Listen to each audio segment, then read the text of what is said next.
आज का हमारा टॉपिक है call apply and bind method. Call apply और बाइंड कैसे काम करता है आज हम समझने वाले हैं।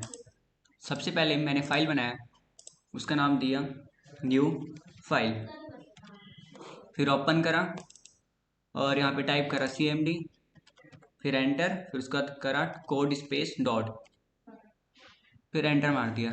कोड स्पेस डॉट से क्या होता है, हमारा फोल्डर VS कोड में ओपन हो जाता है। मैंने यहाँ पे दो फाइल बनाई, एक HTML की, दूसरी जावास्क्रिप्ट की।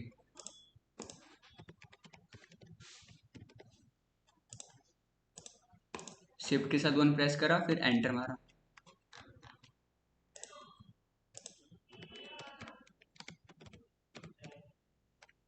ये हमारी JS की फाइल लिंक हो गई।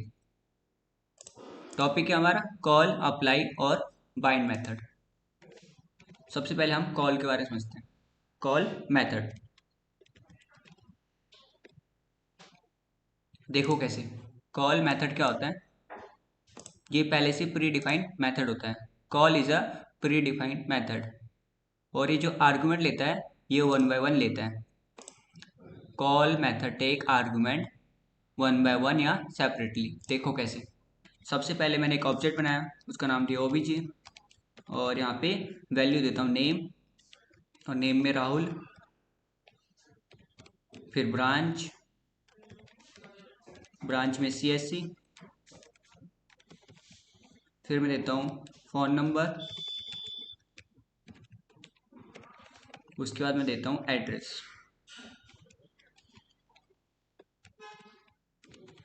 ये हमने एक ऑब्जेक्ट बना लिया। अब हम इस पर अप्लाई करते हैं कॉल मेथड। सबसे पहले हमें बनाना होता है एक फंक्शन, उसका नाम दिया मैंने AB, और AB को मैंने यहाँ पे कॉल कर दिया। अब मैं इस फंक्शन के अंदर एज अ आर्गूमेंट OBJ को यहाँ पे पास कर देता हूँ। पास कर दिया OBJ को, और यहाँ से करता हूँ मैं गो लाइव। इसको मैंने मिनिमाइज कर लिया, और यहाँ पे कंसोल में अब मैं यहाँ पे पैरामीटर दूंगा। जैसे मैंने दे दिया OBJ, पैरामीटर में आप कुछ भी नाम दे सकते हो। अब मैं लिखता हूँ console dot log OBJ। Save मारा, ऑब्जेक्ट की वैल्यू आ गई, पूरी ऑब्जेक्ट प्रिंट हो गया। मुझे निकालना हो एड्रेस तो कैसे निकालूंगा, ऑब्जेक्ट का नाम डॉट में की नेम, की नेम क्या एड्रेस, सेव मारा, ये आ गया एड्रेस। लेकिन कॉल में क्या होता है, कॉल में हमें पैरामीटर देने की नीड नहीं होती। कॉल में हमें पैरामीटर देने की नीड नहीं पड़ती। इस ऑब्जेक्ट को मैंने ऐसा आर्गुमेंट यहाँ पे पास करा, और यहाँ पे हमें पैरामीटर देने की नीड नहीं होती। मैंने लिखा कंसोल डॉट लॉग OBJ, मतलब ऑब्जेक्ट का नाम, सेव मारा, पूरा ऑब्जेक्ट प्रिंट हो गया। अब मैं यहाँ पे लिखता हूँ डॉट कॉल, डॉट कॉल। अब मैं लिखता हूँ console dot log OBJ, object का नाम, डॉट में एड्रेस। एड्रेस आ गया दिल्ली। लेकिन जब आप मेथड का यूज़ करते हो कॉल मेथड, तो यहाँ पे हम दिस यूज़ करते हैं, दिस कीवर्ड, तो भी आउटपुट सेम आएगा। दिस मतलब खुद की प्रॉपर्टी को गेट करने के लिए यूज़ करते हैं दिस कीवर्ड। दिस मतलब जो हमारे पास होती है। इस ऑब्जेक्ट के पास क्या क्या प्रॉपर्टी है, name, branch, roll number, phone और एड्रेस। इसकी प्रॉपर्टी को गेट करने के लिए यूज़ करते हैं दिस। समझे। फिर मैं लिखता हूँ console dot log this dot branch, आ गया ब्रांच। और ये जो कॉल मेथड है ये लेता है आर्गुमेंट, कैसे, 1 बाय 1। मुझे यहाँ पे आर्गुमेंट पास करना है तो मैंने कॉमा देके लिखा 32, सेव मारा, तो मुझे यहाँ पे पैरामीटर देना होगा इस वाले आर्गुमेंट के लिए। क्यों, क्योंकि ऑब्जेक्ट में 32 नाम की कोई की नेम नहीं है, इसलिए हमें पैरामीटर देना होगा। मैंने पैरामीटर दिया A। अब मैं यहाँ पे A को कॉल करता हूँ, console dot log A, save मारा, ये आ गया आउटपुट में 32 लाइन नंबर 14 पे। ये होता है कॉल मेथड। इसमें आप मल्टीपल आर्गुमेंट पास कर सकते हो, और जब कॉल मेथड का यूज़ करते हो तो दिस का यूज़ करते हैं प्रॉपर्टी को निकालने के लिए। दिस का मतलब होता है खुद की प्रॉपर्टी को गेट करने के लिए। यहाँ से मैं फिर से एक आर्गुमेंट पास करता हूँ, उसमें दिया मैंने CBSE। फिर मैंने इसका एक नाम दिया, नाम मैंने दे दिया B। अब मैं यहाँ पे B को कॉल कर देता हूँ कॉमा देके, ये आ गया CBSE। इस टाइप से हमारा कॉल मेथड अप्लाई होता है। अगला हमारा है बाइंड मेथड और अप्लाई मेथड। तो सबसे पहले हम अप्लाई को समझते हैं। अप्लाई मेथड ये भी कुछ ऐसे ही काम करता है, देखो कैसे। सबसे पहले मैंने एक ऑब्जेक्ट बनाया और यहाँ पे पेस्ट कर दिया। इतना क्लियर? डिफरेंस देख लेना ध्यान से, इंटरव्यू में बहुत पूछते हैं कॉल और अप्लाई में डिफरेंस क्या है। काम दोनों का सेम है लेकिन डिफरेंस क्या है वो देखना ध्यान से। एक ऑब्जेक्ट बनाया, फिर मैंने बनाया एक फंक्शन, उसका नाम दिया AB, नाम कुछ भी दे सकते हो। देन मैंने AB को यहाँ पे कॉल कर दिया। अब मैं यहाँ पे लिखता हूँ AB डॉट में अप्लाई मेथड, और इस OBJ को ऑब्जेक्ट के नेम को एज ए आर्गूमेंट यहाँ पे मैंने पास कर दिया। अब मैं लिखता हूँ console dot log this dot name, same हमारा राहुल प्रिंट हो गया। अब मैं लिखता हूँ console dot log this dot branch, ये ब्रांच प्रिंट हो गया। लेकिन डिफरेंस क्या है? डिफरेंस ये है, कॉल जो था वो भी आर्गूमेंट लेता था, अप्लाई भी लेता है आर्गूमेंट। कॉल जो था ये 1 by 1 आर्गूमेंट लेता है, लेकिन अप्लाई जो होता है एरे के फॉर्म में आर्गूमेंट लेता है। तो यहाँ पे लिखा हुआ है कॉल मेथड जो है टेक आर्गूमेंट सेपरेटली, मतलब 1 by 1, जबकि अप्लाई मेथड जो है वो भी आर्गूमेंट लेता है लेकिन एज एन एरे के फॉर्म में।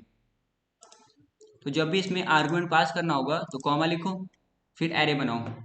इसके अंदर हमें आर्गूमेंट पास करना होता है एज अ एरे के फॉर्म में। मैं लिखा 52, 78, 12। कितने आर्गूमेंट पास करें? 3। तो मुझे यहाँ पे 3 पैरामीटर देना होगा। मैंने लिखा A B C। अब मैं तीनों को यहाँ पे कॉल कर देता हूँ console dot log A B C। Same हमारा ये आ गया हमारा आउटपुट। डिफरेंस यही है, कॉल जो है ये भी आर्गूमेंट लेता है, अप्लाई भी आर्गूमेंट लेता है, लेकिन डिफरेंस क्या है? कॉल जो है वो आर्गूमेंट 1 by 1 लेता है, जबकि अप्लाई एरे के फॉर्म में आर्गूमेंट लेता है, एरे के फॉर्म में। अगर हम उसे सिंपल देंगे बिना एरे के तो हमें एरर मिलेगा, समझे? तो इसलिए हमें एरे के फॉर्म में आर्गूमेंट पास करना होता है, किसमें? अप्लाई में। डिफरेंस यही है, कॉल जो है वो आर्गूमेंट लेता है 1 by 1, और जो अप्लाई है वो भी आर्गूमेंट लेता है लेकिन वो एरे के फॉर्म में लेता है। Apply method take argument as an array, जो यहाँ पे मैंने हाईलाइट भी कर दिया है, दिख रहा होगा आप सबको। अगला टॉपिक हमारा बाइंड मेथड। देखोगे कैसे काम करता है। मैं एक ऑब्जेक्ट बनाता हूँ, उसका नाम देता हूँ ATS, और यहाँ पे कुछ की नेम और वैल्यू को ऐड करता हूँ, क्योंकि ऑब्जेक्ट में वैल्यू और की नेम ही होते हैं। मैंने लिखा फर्स्ट नेम और यहाँ पे दिया राहुल। फिर मैंने लिखा लास्ट नेम और यहाँ पे दिया मैंने कुमार। फिर मैं ऐड करता हूँ ब्रांच, ब्रांच में मैंने पास करा CSC। इतना क्लियर? मैं चाहता हूँ ये फर्स्ट नेम और लास्ट नेम दोनों एक साथ प्रिंट करना। पहला तरीका क्या है? By first console dot log, object का नाम क्या है? ATS। पूरा ऑब्जेक्ट प्रिंट हो गया। हमें क्या चाहिए? फर्स्ट और लास्ट नेम। में लिखा ATS में से डॉट फर्स्ट नेम निकाल दो, फर्स्ट नेम आ गया, कॉमा देके ATS डॉट में लास्ट नेम, ये हमारा लास्ट नेम आ गया, विदाउट यूजिंग बाइंड मेथड। हमने अभी बाइंड मेथड का यूज नहीं करा, लेकिन अब यूज करते हैं बाइंड मेथड का। देखो कैसे। इसे मैं करता हूँ कमेंट और यहाँ से यहाँ पे पेस्ट कर देता हूँ।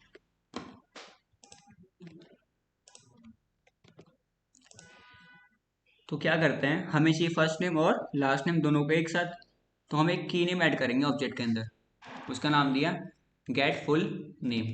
की नेम का नाम आप कुछ भी दे सकते हो, ABCD कुछ भी। मैंने दिया गेट फुल नेम, और इसके अंदर एक फंक्शन बनाया और उसमें लिखा console dot log this dot first name. This मतलब खुद की प्रॉपर्टी को गेट करने के लिए। यहाँ पर आप चाहते तो ATS भी लिख सकते थे दिस की प्लेस पे, तो भी आउटपुट सेम आता। दिस मतलब खुद की प्रॉपर्टी को लेने के लिए। Console dot log this dot first name comma देके this dot last name, save मारा। अब मैं यहाँ पे इसे कॉल करता हूँ कंसोल डॉट लॉग ATS। इसने हमें पूरा ऑब्जेक्ट प्रिंट कर दिया। हमें क्या चाहिए, गेट फुल नेम। मैं लिखा ATS डॉट में गेट फुल नेम। इसने हमें एक फंक्शन दिया। जब भी आपको आउटपुट में एक फंक्शन मिले तो हमेशा यूज करते हैं पैरेंथेसिस ब्रैकेट का। सेव करो, ये आ गया राहुल कुमार एक साथ। यहाँ पे अनडिफाइन क्यों आ रहा है? अगर आप इसे एक वेरिएबल में ले लोगे, उसका नाम दे दो कुछ भी, मैंने दे दिया AB ATS dot get full name, तो अनडिफाइन गायब हो जाएगा। समझे? वेरिएबल में लेने के बाद अनडिफाइन गायब हो जाएगा। अब मैं चाहता हूँ इस AB को दोबारा से कॉल करना लाइन नंबर 58 पे। मैं लिखा console dot log AB, save मारा। इसने बोला अनडिफाइन, जबकि AB तो यहाँ पे डिक्लेयर कर रखा है हमने। इस प्रॉब्लम से बचने के लिए वी यूज बाइंड मेथड। हम लिखा डॉट बाइंड, और यहाँ पे इस ATS को एज अ आर्गुमेंट पास कर दिया यहाँ पे। अब हमें क्या मिला, एक फंक्शन। तो फंक्शन जब भी मिले we use parenthesis bracket. Output आ गया राहुल कुमार। इस टाइप से यूज होता है बाइंड मेथड। अब चलते हैं हम आगे। एक छोटा सा टॉपिक है दिस और विंडो। इंटरव्यू में बहुत सारे क्वेश्चन बनते हैं दिस और विंडो पे। मैं लिखा console dot log window, save करा। ये पूरा विंडो प्रिंट हो गया। विंडो मतलब ये पूरा विंडो। इसमें देखो हमने कितने ऑब्जेक्ट बनाए थे ATS नाम से, ये भी होगा इसके अंदर। ATS ढूंढो, ATS देखो ये रहा ATS नाम से। फिर मैंने बनाया था AB नाम से फंक्शन, ये रहा। जितना भी हम काम करते हैं वो सारा कहाँ पे जाता है, विंडो में। और जो हमने नहीं अप्लाई करा उस पर आता है नल। विंडो से पूरा विंडो प्रिंट होता है। एक होता है this, console dot log this, save करा। इसने हमें फिर से विंडो दिया। इसका मतलब क्या हुआ, दिस और विंडो दोनों इक्वल होते हैं। समझे? दिस और विंडो दोनों इक्वल होते हैं। मैं लिखा console dot log this equal equal है विंडो के। इसने हमें दिया ट्रू। हाँ, दिस और विंडो इक्वल होते हैं। तो दिस प्रिंट करो या विंडो। इंटरव्यू में एक क्वेश्चन पूछते हैं दिस इक्वल इक्वल विंडो, तो आपको देना है यस। और विंडो को प्रिंट करो या दिस को प्रिंट करो, प्रिंट विंडो ही होता है, क्योंकि विंडो के अंदर दिस है और दिस जहाँ पे स्टोर होता है वहाँ पे विंडो तो होगा ही पहले से ही, इसलिए दोनों ट्रू होता है, दोनों इक्वल होता है। इतना क्लियर? कोई डाउट? आज के लिए इतना ही। Thank you.